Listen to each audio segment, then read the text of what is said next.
2, 1. All right, it says you are live. All right, that's cool. Hi, everyone. For anybody that's actually been waiting, sorry for a little technical difficulty. Had to switch over from desktop to laptop with a different camera and everything.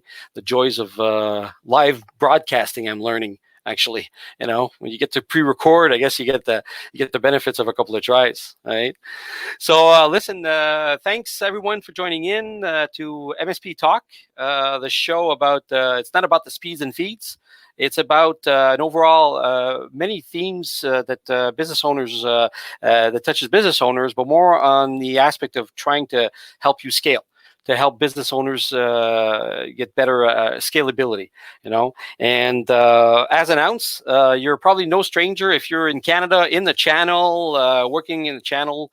You're probably no stranger to my guest, who's again very well known in the industry, Julian Lee. And say hi, Julian. Thanks for being on board. Hey, how's it going? That's awesome, man. Thanks for being part of this thing. There, this is my third podcast, podcast or live cast. Call it whatever you want. You know what? Julian writes so many articles, interviews, party host, matchmaker. I mean, you do it all, man. And first off, I want to grill you on something. Okay, what's basically you're involved in Channel Next, eChannel News, Technoplanet Productions, then the CPA. Can you it's not murky or at all. Can you give me a bird's eye view, 30 the elevator pitch on that? Your activities, what you do, and everything. Well, yeah, I mean we've been around for 3 decades, so we've been building this big Frankenstein organization. But I kid you not, all the parts are connected. So if you really think of us as two things, two buckets basically. Bucket one is our core business, which is helping vendors to build their partner ecosystems. Mm-hmm. So that's what we've been doing from day one. And bucket two is what we do for the channel community itself in helping them to educate them, help them to become better at what they do, that type of thing. So that's a simple way to kind of organize it. The other things are just brands within. So our Channel Next is our event brand. Channel Partner Alliance is what we do with a peer group program with our channel partners. Technoplanet is the main company that set out the umbrella. And everything else sort of feeds off from there, right? So that's sort of the quick version, if you will, of what we do. That's cool. And you know what? You're never, if as you said earlier, you're talking to vendors. You have the beat of the vendors, the beat of distributors, and also the beat of the channel. Talk about ever-changing freaking landscape. You just mentioned it, like 30 years, right? Yep. I mean, I started off in this biz. I shouldn't say stuff like that, but in the early 90s, so something like that, and it's changed so much. And you know what? Not to go back on 30 years or something like that, but some changes in the margins and the way the service delivered, the communication aspect. Like you've had to reinvent and try new things and everything, right? Sure. Yeah. I remember in the 90s, people used to say the channel is dead. That was the game. The times when Dell was direct and so on. And we, of course, we don't believe it. We never did believe it. So we actually created a magazine called Change the Channel. Change the Channel. Okay. And it had a little TV converter clicker. You could change the channel because the channel needed to be changed, needed to evolve. It didn't need to disappear. So that was our thing back in the 90s. But yeah, there's been an evolution. We've had a front row seat to this reality show. And we stopped guessing what it is going to be because we just kind of ride this storm, But if you look at the evolution, this channel right now is about 36, 37 years old. Mm-hmm. I remember when we started talking about the channel, no one even knew what the channel was. Yeah. And then it was a reseller, then it was a value-added reseller, and then was all the different acronyms and now we're at MSPs. Now we have MSSPs, and now we have SOCs, and we have NOCs, and everybody's reinventing themselves as you go, and everybody thinks it's a game-changing evolution, but I like to consider it a shared evolution, right? Okay. so many different perspectives are in this community called the channel, and everyone is adding their layer, their footprint, their 2 cents, right? And Mm-hmm. out of that is coming the actual, next generation, if you will. I mean, when we named our event business Channel Next, this Yeah. was like 18 years ago, Yeah. because we were looking for the next channel, right? And we saw the evolution, but it really took managed services to kind of make that change much more aggressive. And then Mm. since then, we've just been riding the storm, riding the Yeah. wave, as they say. All right. No, no. Listen, it's a well to quote a popular saying. Well, not so popular sometimes, like a permanent revolution. I think that's kind of what the IT world is going through. I mean, it's a forever changing landscape. You have to adapt. You have to. I mean, I remember. Let's not go back to the good old No. days or something like that, with margins, and all of a sudden margins shranks. It forced the channel to reinvent itself, right? Yeah. And you mentioned earlier, Dell came into the fold, going direct, kind of put pressure on a lot of margins, squeezed out a lot of players. But at the end of the day, now we're shifting more towards face human to human, the servicing aspect, especially in my community. Well, my community, the customers that we serve are part of the SMB community, so it's more about being able to help them thrive, help them be productive. And but at the end of the day, the SMB community is so diverse. There's so many different tools out there. So as an IT supplier, MSP, VAR, call it whatever you want, it's all about being. You can't be a specialist anymore. You have to be a generalist and embrace so many different trends and different possibilities.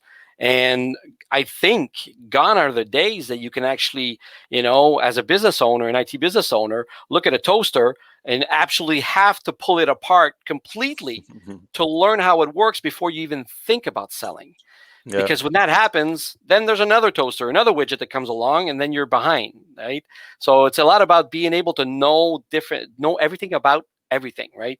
And those events, like what you put on the Channel Next events, actually tend to open up eyes to a lot of MSPs, right? You're right. A lot of companies are trying to, maybe, push too hard, right? But in reality, it's not. It's an evolution, as you said, right? And a shared evolution, as we like to say, because as people evolve from where they are to where they're going, um, there are different things happening. I mean, 3 months ago, no one would have figured out that we would have COVID-19. All right. What's that? Um, yeah, exactly. What's that little thing called COVID? What's I don't know. I don't know. I haven't been keeping up on current events, man. I don't know. Anyways. It's just one of them things that just when life happens when you have the best plans, right? Mm-hmm. And at the same time, you have to pivot and adapt. And I think a lot of companies who are doing well are continuing that process. But this is just another journey, another phase in this journey Mm-hmm. in the channel. A Yeah. lot of channel partners need to pivot, of course, but the ones who are still believing that the world is flat, you know, it's okay. Maybe Yeah. there are people still believe that, and that's okay. It's just that where are you going to go in the future? What's going to be like in 5 years, 10 years down the road? Mm-hmm. Um, I could just simply say that I can only look to see what happens in the short term, Yeah. because trying to predict what's going to happen in the longer term is almost a futile experience.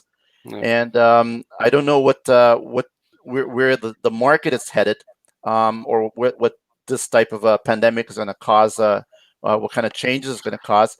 But I do know we need to kind of rethink how we serve these customers, Mm-hmm. because the end customer is also having all sorts of different pains, Mm-hmm. and now they are now fast forwarded through like a wormhole, right?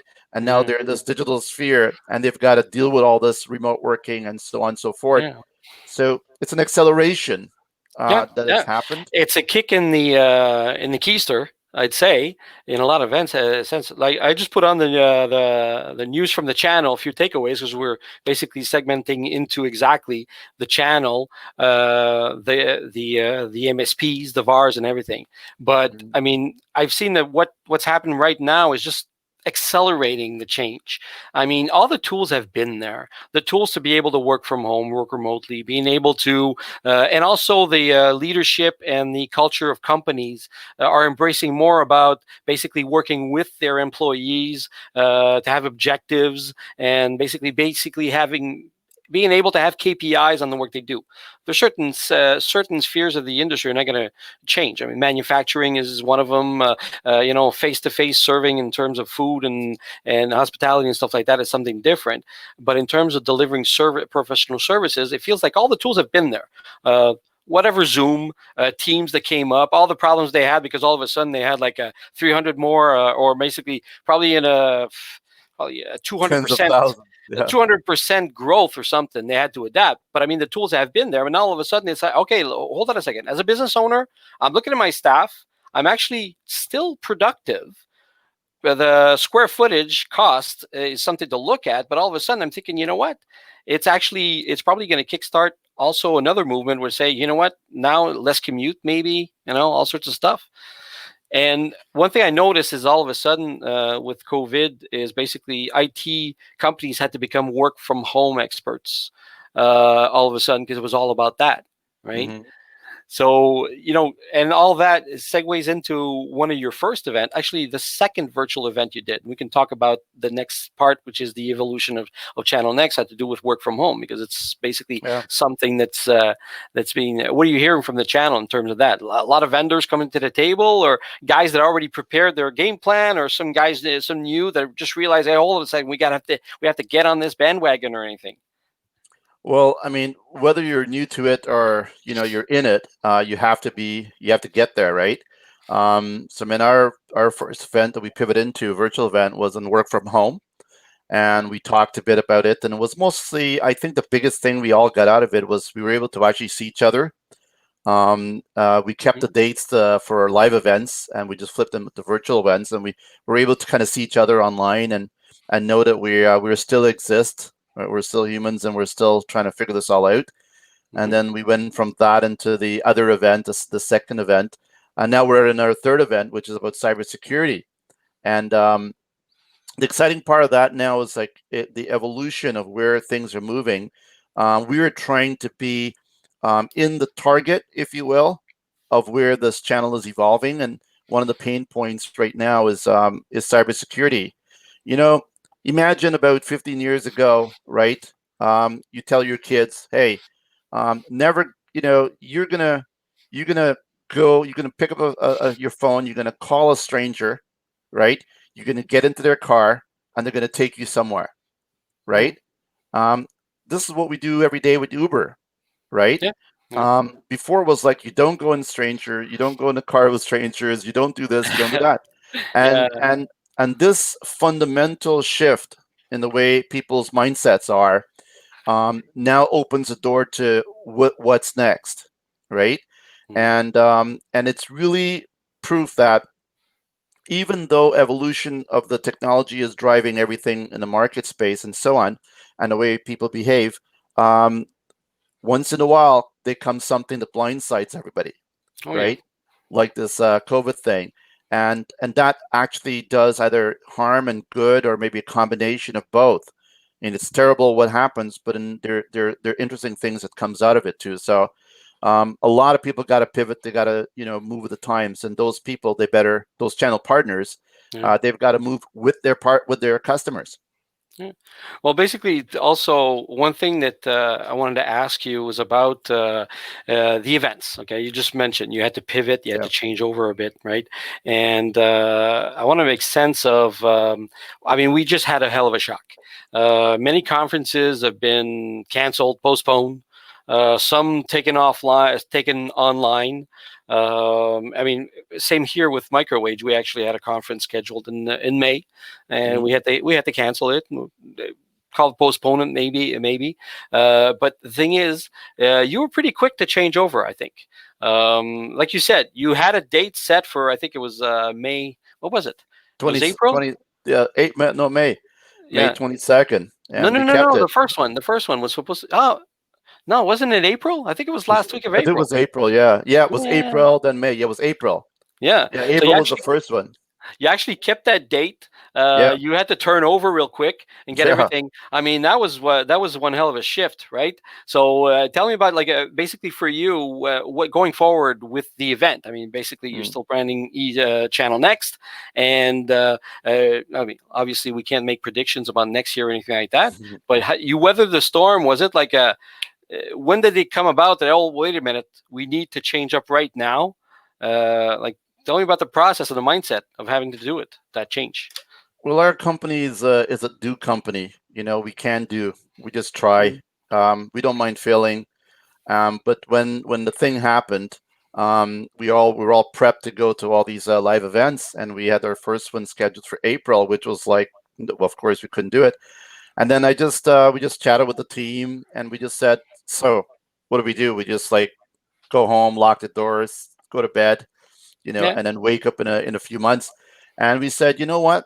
A lot of people are calling us, me in particular, about what's happening, and I felt that we needed to step up in the channel immediately, because this thing was bigger than all of us combined, and we needed to do whatever we needed to do to connect with our community. And so we said we're going to go out there and find the best way to do online events, and we're going Mm-hmm. to do this like within 2 weeks. Yeah, yeah, And yeah. I must say, even since then, we've been looking at almost like 20 or so platforms, Okay. and they're all really terrible. Um, Mm. and I don't want to say the things, but they even never expected Of course the, not. the Of demand course. to be right. Of course not. So they're all going to scramble and get better. But once we figured out the way we wanted to do it, Mm-hmm. we actually pivoted and we did it on the same date. And then in May we did the same thing again, Mm-hmm. and then we're doing the same thing again right now, next month, this month. And then we decided, you know what?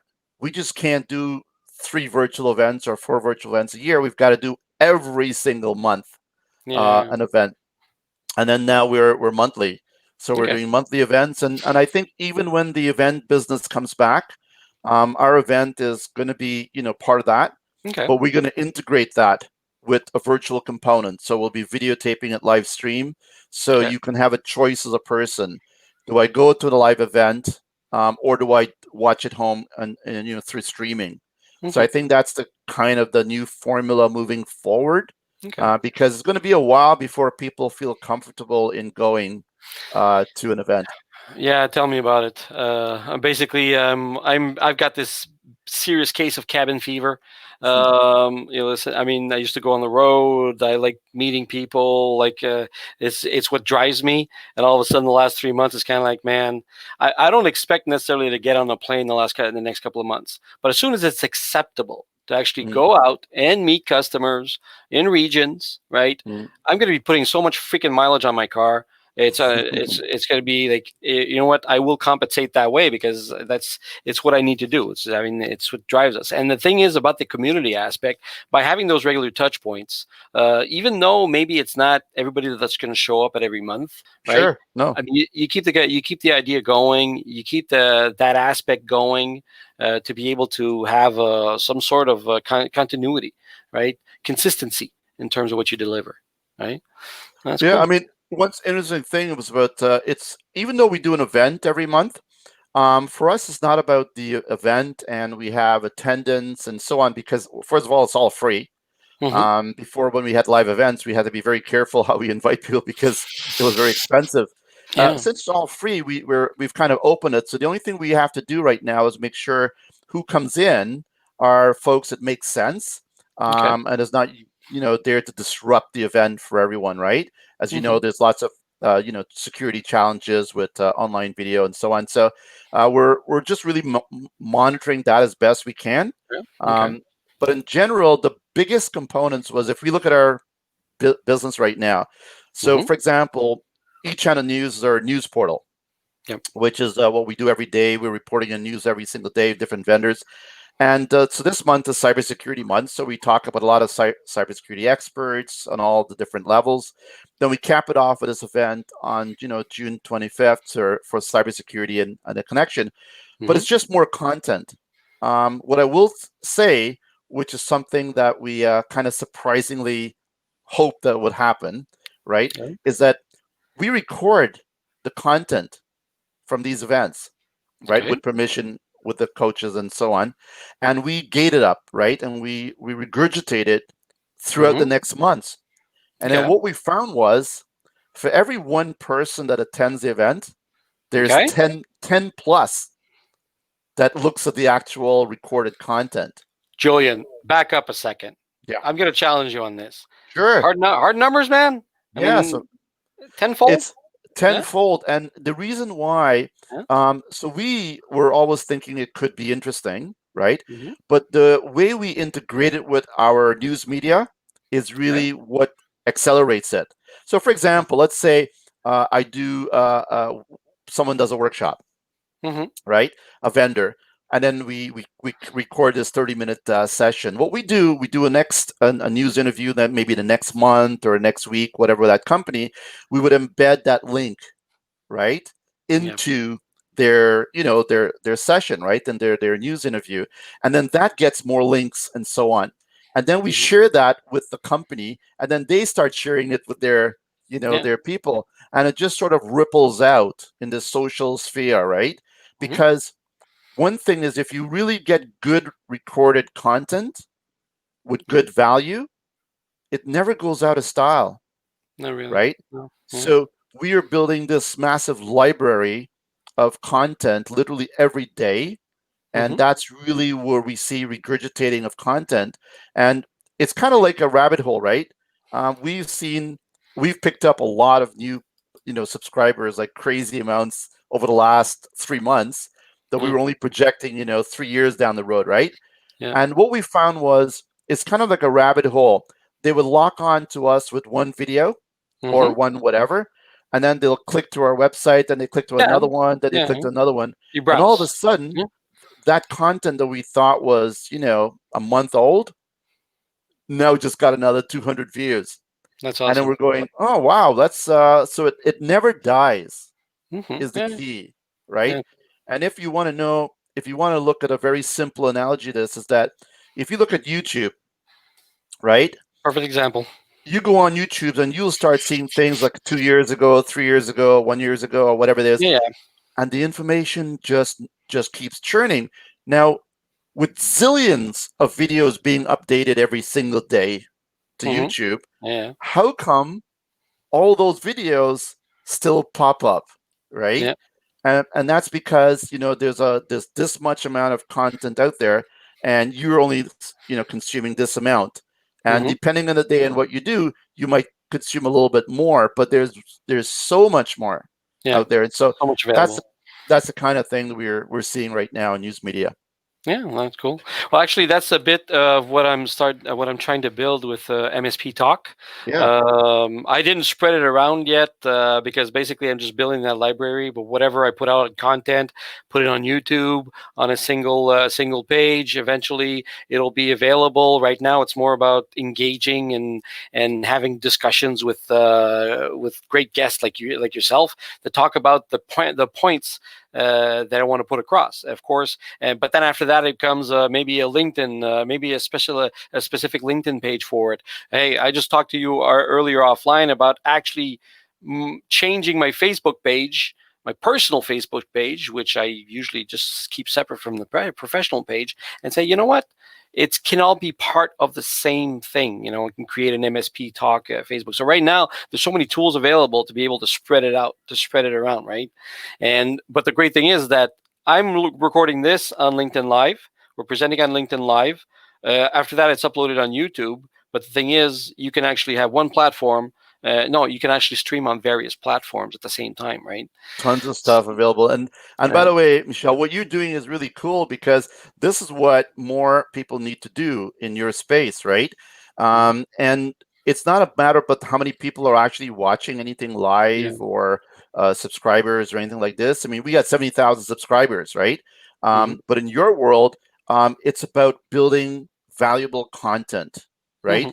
Yeah. And as you build your own content, right, people will consume it at their own pace.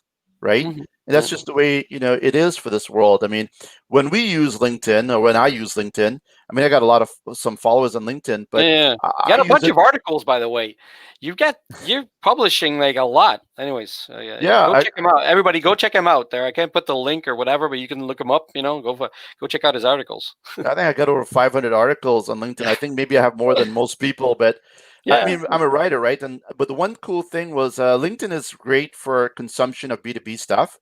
Mm-hmm. And there are, some thousands of companies who like this media, right? But this Yeah. represents a very small fraction of our following, right? We are Yeah. like in a news media, we have our own space and so on. So, but I like it because I was, early to it, but in general, there are people who love it, Yeah. right? I wouldn't say I love it. I'd say I like it. Yeah. But in general, who am I to judge, right? Where you want to consume your content. So if you want to have it on LinkedIn, awesome, for you.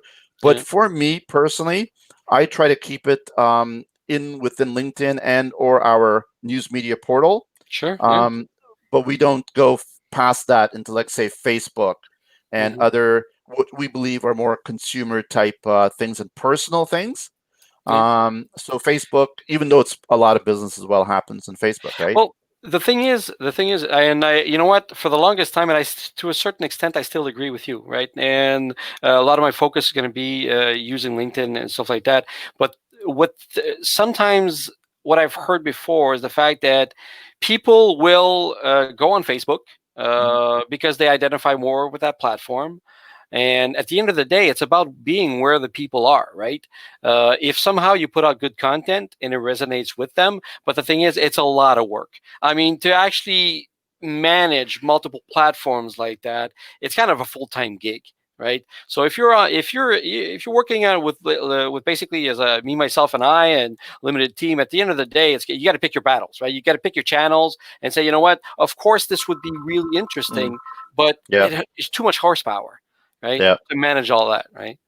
Anyways, so it's yeah. all You're right. I mean, it's a personal choice, but LinkedIn. I mean, everybody's on Facebook and so on, right? So it's a matter of yeah. like where you want to amplify your message. Hmm. And you're right. If you don't put in the actual time and effort into something like that, it kind of it falls off the cliff. So Yeah, if you do diversify one too right. much, yeah, Yeah. exactly. If you diversify too much, you're basically, what's like a jack of all trades, master of none, and you get divided. Actually, it's a discussion I've had with a lot of Yeah. VARs in the past that have, through the years, their method of adapting to change was to bring in a new widget, bring in Yeah. a new product, start doing video cameras, start doing website design, because for all of a sudden they were Mm. asked, because they were hosting websites, and now they were asked about providing content, and they Mm. became and but the thing is, they basically expanded their offer and got to a point where, you know what, it's very hard to be able to do all those things well, right?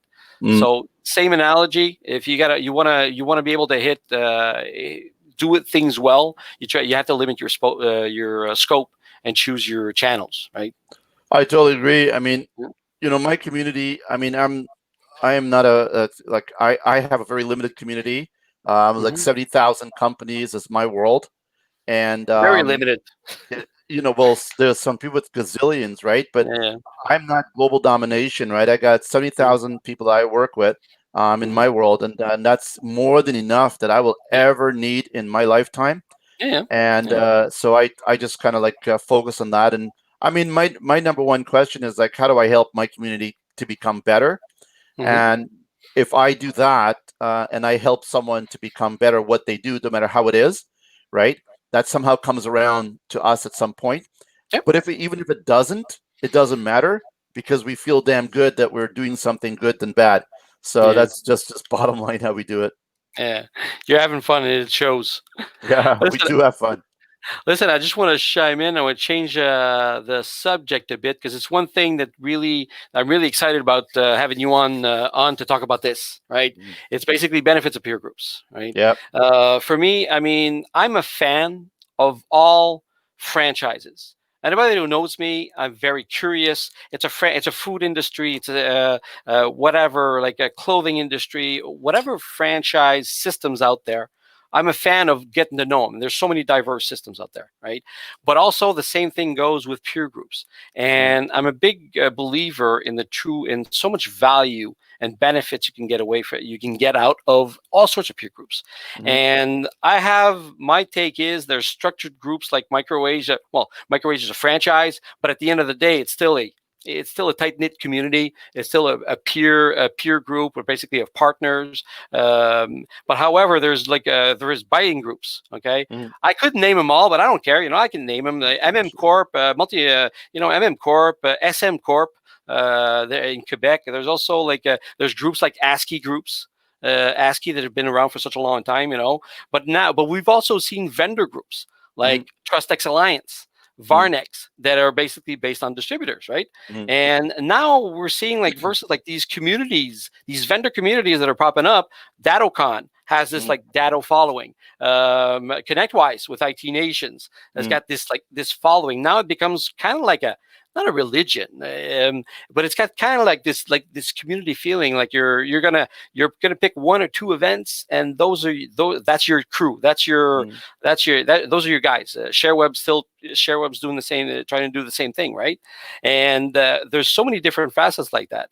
And I wanted to get your take on it. Like I said, I'm a fan. I'm a fan of everything, the peer groups, and to a certain extent, what you do is all about creating a community and engaging with them and everything. I wanted to get your take on all the benefits you can take away from so many different types of peer groups. There's a lot of groups, as you pointed out, and I like to think of all of them as subgroups, right? So what we do in news media, and I think I categorize in all news media accordingly. So all the people who actually are real news media in the channel that serves a channel from an educational, journalistic type of perspective to bring the information to them without requiring a payment, right? It's a free feed. Our communities are large and wide, right? And all of my competitors are in that space, and all these other companies, all vendor communities and so on, they are subgroups of that community, right? But they still need to bring new people into their communities as well, right? The formula is pretty straightforward. Actually, in some ways, we helped pioneered the format where you have a brand, a vendor brand, and you surround yourself with integrated or like-minded type solutions, and you pool that group together, get some money from everyone, and bring in everyone's customers. The formula is pretty quick. You also see the same thing now with some vendors who are collaborating with other vendors to do webinars and podcasts and so on. And then again, you invite your people, I invite my people, you invite my people. These are subgroups, and there's a danger to that. There's a good thing about it, but there's a danger to that. For the actual vendor itself, where they're getting other vendors to dish out money to actually pay for their event, if you will. Brilliant marketing concept. We did it many years ago, and we love it. But we also see it's a short-term thing, because what happens is things happen. And I'll give you an example. Some of these companies end up buying other companies that now compete with some companies that were previously exhibitors at their event. And then once that happens, the question then becomes, where does the loyalty go, right? Because you're now going to one of your supposedly non-competitors' competitors. Now, no, you are at risk because you have brought your value to them, right? You've promoted their event to them together type thing. So there is that value, and you're going to see that over time. What happens is their communities are really about their current customer base, right? And as you monetize that customer base to get other people involved in it, it kind of makes sense, because in the short term, it's a great way to subsidize your marketing costs, right? But these are vendors. These are vendors. Their job is to create, new partners, not just create communities. Now, if the event is about educating their partners on how to use their solutions, this is all great, right? Now, if you look at other groups, buying groups, and so on, they're pretty much, dinosaurs in a way.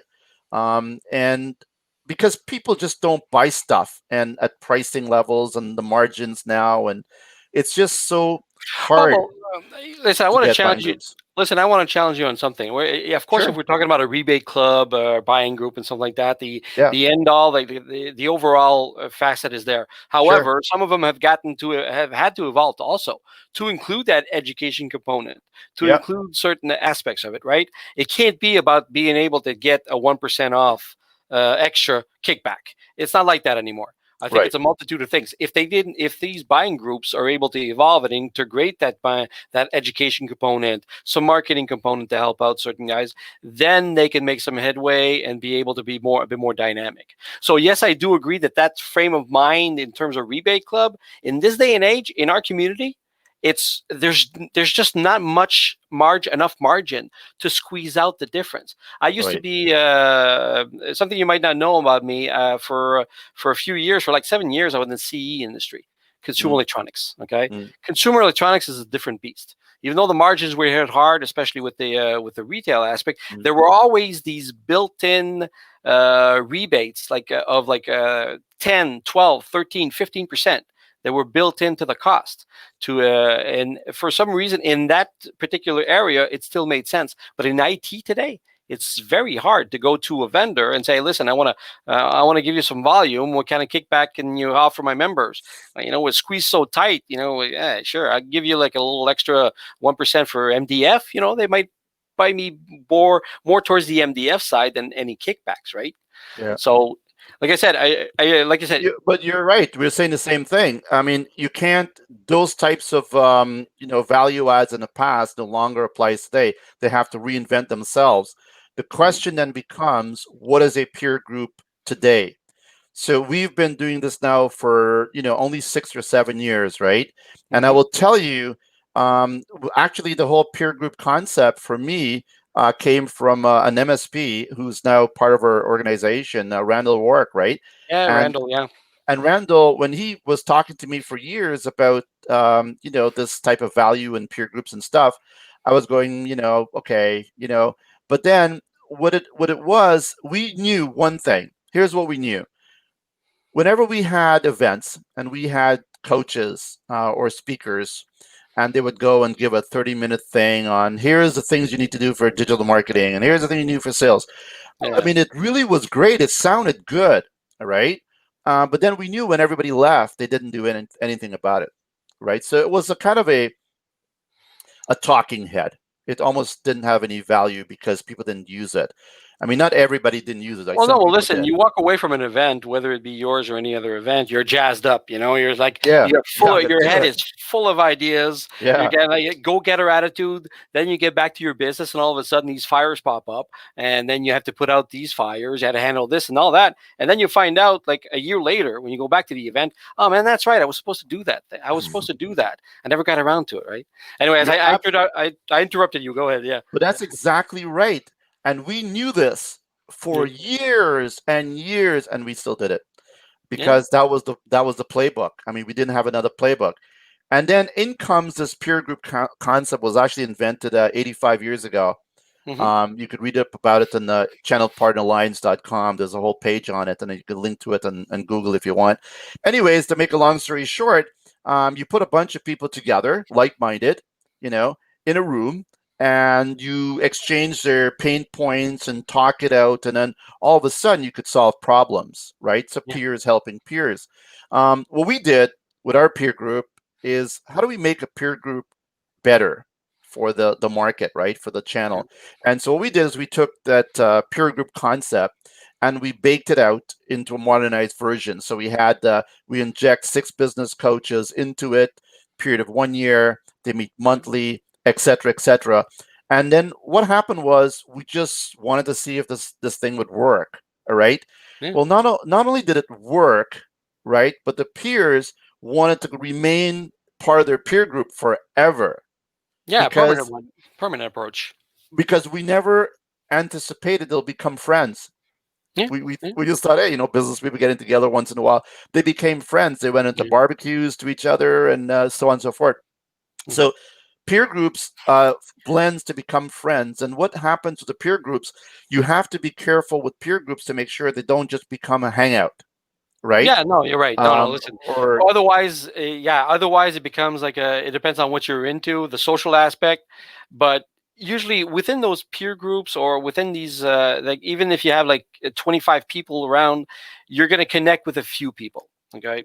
And you will connect with a few. Having smaller groups of typical size like anywhere between like 7, 8, 6 to 8 business people around the table, if they see each other on a regular basis, they get to know each other's business, they get to know and trust each other, and they get to, by knowing each other's business, you're able to, let's say you're harping on the fact that, oh, I got to work on my marketing strategy, and you can, you can raise your hand and say, listen, man, John, I respect you, I love you, but you've been harping on this for like 3-4 months, man.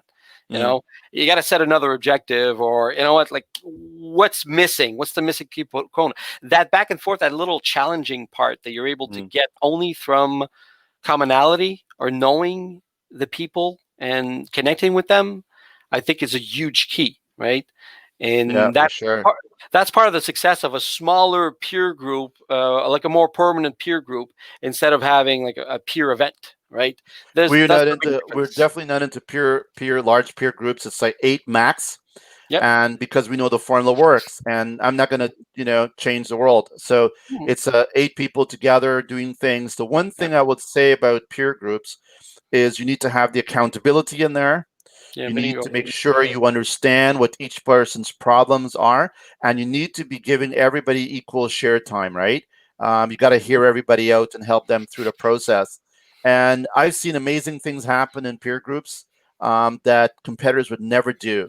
I've seen people Yeah, hand over their yeah. price lists over to And a competitor. collateral, have fun with it, yeah. And I did do a little bit of digging back into some of the people that I saw do these crazy things, right? Yeah. That you would think, oh my God, should I do it? And I asked them, so why did you do that? You know what? I built this stuff. I know I put in about months or years of work into that piece, but only I know it, right? And here's another person who's got a family and kids and so Yeah, on. And I thought, well, you know what? I'm going to help this guy or this girl out. And I just did it. And then what compelled me to do it was not ego, was yeah. I'm going to help this person. Yeah. And then they realized at the moment when they did it, Hmm. they were a bit afraid, oh my God, I just give away the jewels. But I then gave they away their secret sauce. felt good about it. Yeah. But he said, when it really hit home is weeks after he got a call from some of the members Hmm. and said, did I thank you Yeah. for giving me this? Yeah. Right? And then you go, oh no, it's okay. It's all right, how there's no problem, right? But he appreciated the fact that they doubled down on thanking him. And that was the beginning of the giving. Yeah. And it became the beginning of giving is better than receiving. Hmm. And if you give, you get, right? And a Yep. lot of people write stuff about this stuff, but until you do it with something of value, Yep. you'll never know it. Yeah. So you could It has give to some have some value. Yeah. yeah, you could give some information. Oh, you can go around the corner and eat at that restaurant there. But if you say, you know what, my Hmm. favorite restaurant is you got to take three, you got to take three, cabs over to this next block and turn left and talk to Joey. He's got Yeah. the best poutine or whatever it is you're selling, That's right? one hell of a referral. There And you go. then you go there, and then that guy goes there, that girl goes there and calls you back or sends you a message. Thank you for my Yeah. God, what an experience. Man, Yeah. you know what the feeling is when you give Well, something of value. Well, when you think about it, it also ties down to, it also goes back to referrals, right? I mean, at the end of the day, there's a lot of people that are eager to give referrals, right? I'm like that. I love it at the idea Mm. that someone comes to me and says, "Hey, man, do you know this? You know this guy, or do you know a company can help me with that?" Yeah, man. You know what? Talk to this guy, whatever. Tell him I called him. Say hi and tell him, ask him how's that limp from his Yeah. accident or something like that, right? Yeah. I mean, the commonality of it. I mean, and you know what? Everybody right now referral. I mean, we live the IT world. A lot of IT and MSP owners live on referrals. Yeah. And to so much extent that it kind of rubs me the wrong way, but it's true, right? I mean, nothing beats a referral. I Yeah. mean, I'll take that to the bank anytime, right? It's a done deal, it's a sale. But I found that a lot of MSPs, a lot of IT players, because all of a sudden they could have so much business, they put on the gas on a bit of marketing. However, they lay off of it, and they always. A lot of times, I get the comment that says, "Oh, I don't need to do marketing. I got enough business. I got enough business from referrals." Hey, man, that's awesome. But I'm sorry. Somehow, I understand the mindset, but it's kind of a cop out. And listen, I'm going into a whole new other direction. Actually, I should keep that for another podcast, maybe on marketing or something like that, because I feel that referrals is key, and I do get a high out of giving somebody a referral. And if they actually come back and they tell me, "Hey, man, thanks for that. That's really cool." Now that's keep them coming, right? But You're totally right. you have to be in But the right mindset. There. that's the way, and that's what peer groups are about. I mean, I would recommend to every single MSP VAR out Oh there, yeah, to join one. find a peer Yeah. group. I don't care what the peer group's called. Join one. I prefer if you join mine. Ours, Good Channel Partner Alliance, because I think we have the best one, right? Hey, wait a Um, minute. You're plugging your thing there. just right now, Okay, because that's good. I'm That's also good. I'm also doing some marketing. But Yeah, yeah, yeah. but at the same time, that makes sense. But it doesn't matter if it's mine or anyone You're else's. right. Just make sure one thing: the Hmm. 8 people you decide to get together with, right? Hmm. Make sure they're the right group, the right Yeah, fit, yeah. right? Because if they're not, it's just not going to work. It's like dragging you to a party you don't want to get to, right? Actually, we go. It's a listen. It's part of our offer. It's part of the microwage program, right? We've spoken about it. We have the Yeah, Profit Makers group, which is again, it has a double aspect of being part of the same brand. yeah, So there's a level of commonality and exchange that you might not find in other types of groups. yeah. But the fact that it's regular, the same guys, right? And they keep coming, and they're accountable to each other. And I would say tell you the same thing. If you haven't found a group, find one. CPA through CPA through Julian with the masterminds. That's a great investment. And you know what? You invest on it, you get what you put into, right? If you do Oh yeah, 3-4 weeks, and every time you're bored out of your mind, and you figure, okay, this is not. Hey, you know what? Maybe it's not for you, or maybe that group is not for you. But do try to find it.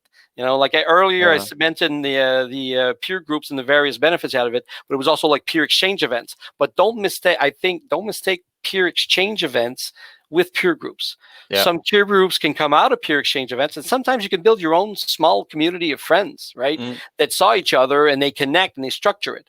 But having a coach, mm, having some sort of regular schedule, having someone to make you accountable, will really there's huge benefits to take away from that. Because at the end of the day, you can't know everything. As a business owner, you have blind spots, yeah. and to think that you know more Mm, than all the collated information around the table is yeah. ridiculous, right? It's very important, actually. If there is one thing, if I had to just advise all MSPs on just doing one single thing, Yeah, is join a peer group. yeah, yeah. Period. Everything else sort of falls into place. The value you get from it is astronomical.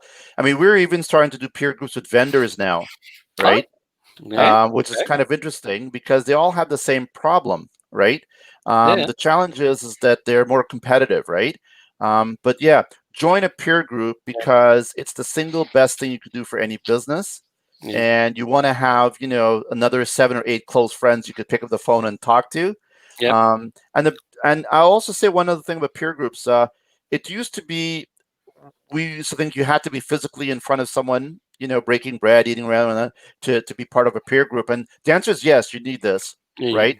yeah. But you can also, in the interim, the virtual way of doing it actually worked really well, right? Yeah. Um, Well, I think maybe it was because they were already formed. They always saw each yes. other. There's this early, at least connectivity. No, I don't know. I'm using like English words when I should be talking French, I guess. But there's this element at play that they already saw each other. They knew each other. Now, after that, taking it live, of course, you don't necessarily skip a beat, right? You enjoy those calls. Yeah, and one cool thing that I also realized as we were watching some of the groups is that because everybody was actually in their homes, Mm-hmm. right? It became more personal. So they Yeah. got to meet their dogs and their spouses and so on. So yeah, I mean, just join a peer group, man. That's Yeah. the Yeah, number definitely. one thing you could want to do. Yeah. Listen, before we got to move on for we got like 5 minutes left. But one thing I got to tell you at Microage, there was so much good that came out of the profit makers group, right? Mm-hmm. But the thing is, you're still talking to a lot of IT business owners, right? Yeah. And you know what? I'm going to turn on my freaking light at the end of the thing because wow, I should have done that earlier. Wow, jeez.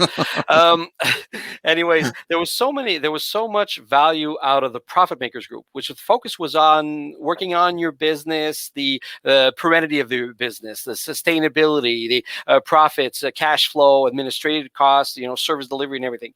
But the thing is, it's still a lot of MSP owners. It's a lot of ours that do have that technical aspect. So a lot of the discussions revolved around the tools they're using, about the processes to deliver but it was overwhelming and taking so much time out of the focus of profit makers that we actually had to create a service managers group Mm-hmm. because just some owners actually had both, right?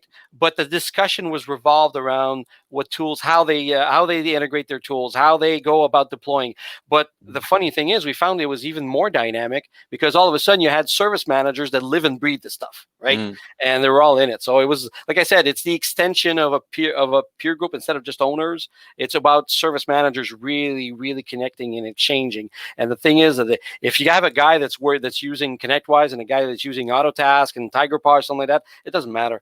It doesn't matter. At the end of the day, you're trying to service your customer. And if some guy in St. John's, Newfoundland has found a widget or has found this great new way of delivering a service, I don't care if you have 20 reps or 20 techs under you. Maybe you'll find that little tidbit and say, you know what, that makes sense. I've been tackling this thing for like 2 months or 6 months or a year. And this might have the key. And those will only come from open up your eyes, open up Mm-hmm. your basically your visor, and joining in and sharing with a small group of peers, right? I think you're right with your micro age, right? I mean, Mm-hmm. you would say the micro is a franchise. I would say micro age is an awesome peer group that Mm-hmm. also franchise each other out with what Yeah, their brand is, right? But yeah, you're really a really great example of what a peer group can do and how far a peer group can go. mm-hmm. And you go to a point when you realize as a peer group, why aren't we all like on the same banner? Why aren't we all doing more Yeah, together? yeah, Why aren't we all buying together? Why aren't we all collaborating more? Because now you've become, I don't want to say, it's not just a peer group, you've become almost family, right? yeah, Because you become the pendulum of peer group, right? You start off being skeptical here, and yeah, then you get yeah. it comfortable, you become friends, then what, then something happens, right? And I think that's the pendulum swing that what you guys actually have. So when I look at microage or think about microage, I Mm-hmm. think it's a peer group, an awesome Mm-hmm. peer group that's gone so far. Yeah. They've demonstrated how far a peer group can go.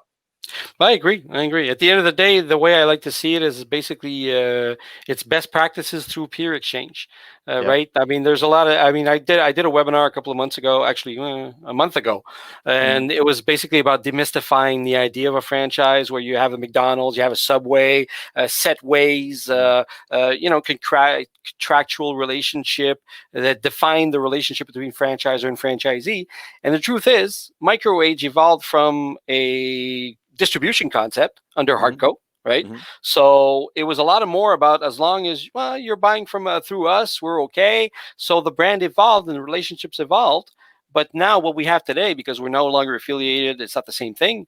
It's basically everything about if we have to get out of the way, we'll get out of the way. We'll try to facilitate the best practice exchange, the discussions, whatever we can do to help. Basically, at the end of the day, it's like you build your business. We'll help you build your business the microwave way. But if you want to build your business your way, we'll help you out just as much. and we'll double down on that. And a lot of it comes from the peer exchange aspect, like the Profit Makers Group and everything that all these exchanges. We get our cue from our franchises that have a need, Yeah. whatever it is. If it's marketing, hey, you know what? We're not going to spend money on a banner to be on the Air Canada Center or, like billboards in Google AdWords. However, if a guy in Mississauga has a different need than a guy in Thunder Bay, yeah, whatever floats your. What do you want to do? Is there anything in our tool set that we can do to help find? If Yeah. not, you know what? Hey, talk to Rick in Kingston. Yeah. Talk to Dale in Belleville. Yeah. And these guys, they did wonders with a smaller budget. So give them a call. But the thing is, they're picking up the call. They're picking up the phone to phone a friend, right? So, anyways, It makes perfect sense. listen, I could go on and on and on. And you know what? I broke the rule of MSP Talk that I wasn't necessarily. It's not about advertisement on microwave, but somehow it just becomes natural. Well, let me just give you basically last pitch, last thing. Next week, Channel Next Virtual. All right? Yeah. Here's the address here, or you know what? You can go on my LinkedIn. You can go on Julian's LinkedIn. You can basically go on the Channel Next event. All roads leads to Rome. Not really Rome, but the thing. So tell us really quick about the subject matter next week.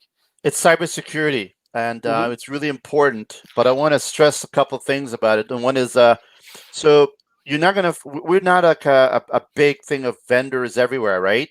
We're not about product. We're about the knowledge, right? And I'm going to go out on a limb and say that every single MSP and MSP who joins this event, they're going to get something that they never expected. So we've got speakers that's going to talk about what your customers, the end customers, are going to be demanding from you when it comes to security. Yeah. We'll be talking about how AI could be a great thing or a hindrance.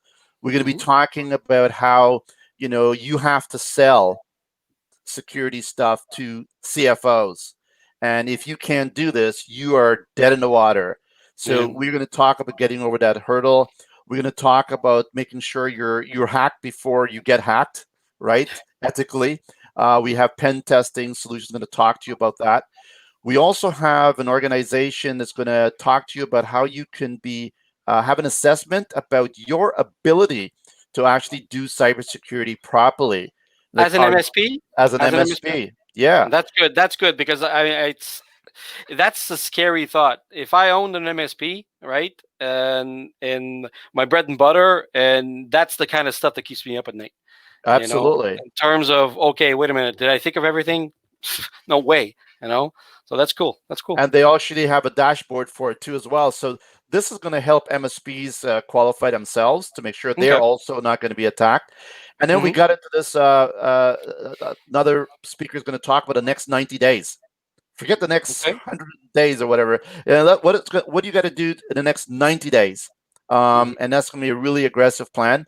And we're going to be talking about how, relationships or return in relationships matters more than as an ROI in this new digital world. And we'll talk about that as well. So all these speakers we have, we even have a panel discussion from a top MSSP and a SOC that's going to kind of like talk about what the pros and cons of all this.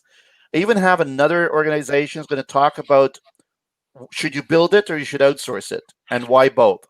Yeah, that I like. Yeah. And if you look at the whole content that we're delivering, it's crazy good.